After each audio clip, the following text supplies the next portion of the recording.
យោងតាមដីកាកោះហៅរបស់អាយកាអមសាឡៅតូភ្នំពេញចុះថ្ងៃទី13មីនាឆ្នាំ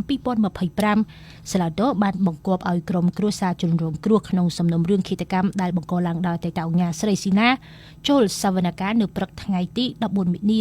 ដើម្បីជំនុំជម្រះលើបណ្ដឹងពីបទឃាតកម្មនិងការប្រើប្រាស់អាវុធខុសច្បាប់គួររំលឹកថាទណ្ឌិតស្រីស៊ីណាបានប្តឹងជំទាស់ទៅសាឡៅតូដោយមិនសុខចិត្តនឹងសេចក្តីសម្រេចរបស់សាលាដំបងរាជធានីភ្នំពេញកាលពីថ្ងៃទី23ខែធ្នូឆ្នាំ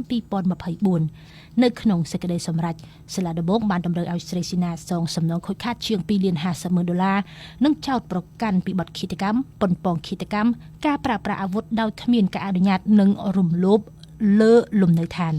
ថ្លៃប្រាប់វិទ្យុបារាំងអន្តរជាតិ AFE នៅក្នុងថ្ងៃទី13មីនានេះអ្នកស្រីស៊ិនសុគីមបណ្ដាជនរងគ្រោះនៅតែរក្សាជំហរទាមទារសំណងពីទណ្ឌិតស្រីស៊ីណាដូចមុនក្នុងភាពជឿជាក់ថាសាឡាតូនៅតែបន្តសម្រេចដំកល់សាលក្រមកាត់ទោសរបស់សាលាដំបងរាជធានីភ្នំពេញដដែលអ្នកស្រីស៊ិនសុគីមបារម្ភតិចតួចណាស់ថារឿងក្តីនេះនឹងមានការប្រែប្រួលអ្នកស្រីស៊ិនសុគីមក៏បានបញ្ជាក់ទៀតថាគ្រួសារជនរងគ្រោះមិនចង់អូសបន្លាយរឿងក្តីក្តាំងនេះយូរទៀតទេពលគឺចង់បិទបញ្ចប់សំណុំរឿងនេះឲ្យបានឆាប់តាមដែលអាចធ្វើទៅបានគូជ្រាបថាកាលពីខែមករាឆ្នាំ2025គ្រួសារជនរងគ្រោះបានបន្តដាក់ពាក្យបណ្ដឹងទៅសាឡាតូក្រោយអតីតអង្គការស្រីស៊ីណាប្តឹងទៅពាក់ព័ន្ធនឹងសាលក្រមសាលាដំបងរាជធានីភ្នំពេញដែលបានសម្រេចឲ្យស្រីស៊ីណាជាប់ក្នុងពន្ធនាគាររយៈពេល31ឆ្នាំនិងបង់សំណងជំងឺចិត្តឲ្យគ្រួសារជនរងគ្រោះជាង$250,000ក្នុងការបន្តប្តឹងទៅសាឡាតូនេះគ្រួសារជនរងគ្រោះបានទារសំណងជំងឺចិត្តបន្ថែមម្នាក់$50,000និងស្នើឲ្យតុលាការកាត់ទោសដាក់ទណ្ឌិតស្រីស៊ីណាក្នុងពន្ធនាគារមួយជីវិតបើសាឡាតូសម្រេចដោយការទាមទាររបស់អ្នកស្រីស៊ិនសុគីមែនទណ្ឌិតស្រីស៊ីណាត្រូវសងសំណងទៅឲ្យគ្រួសារខាងស្រីចំនួន$150,000និងគ្រួសារខាងប្រុសចំនួន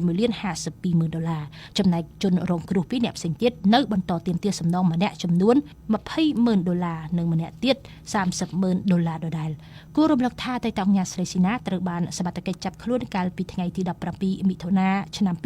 2024បន្ទាប់ពីបានព្យាយាមរត់គេចពីកន្លែងប្រព្រឹត្តអំពើឃាតកម្មបាញ់សម្លាប់គូដណ្ដឹង2នាក់គឺលោកលងលីសុងអាយុ27ឆ្នាំនិងកញ្ញាខិនកញ្ចនាអាយុ26ឆ្នាំខណៈមនុស្ស2នាក់ផ្សេងទៀតរងរបួសនៅខណ្ឌច្បារអំពៅរាជធានីភ្នំពេញហេតុការណ៍បាញ់ប្រហារដ៏ឃោរឃៅរបស់តៃតងញ៉ាស្រីស៊ីណាកាលនោះត្រូវបានចែកចាយពាសពេញបណ្ដាញសង្គមនិងបានញ៉ាំងឲ្យមហាជនចាប់អារម្មណ៍ហើយចាំតាមដានឃ្លាំមើលដំណើរការប្រព័ន្ធយុត្តិធម៌រួមទាំងចំណាត់ការរបស់តុលាការកម្ពុជា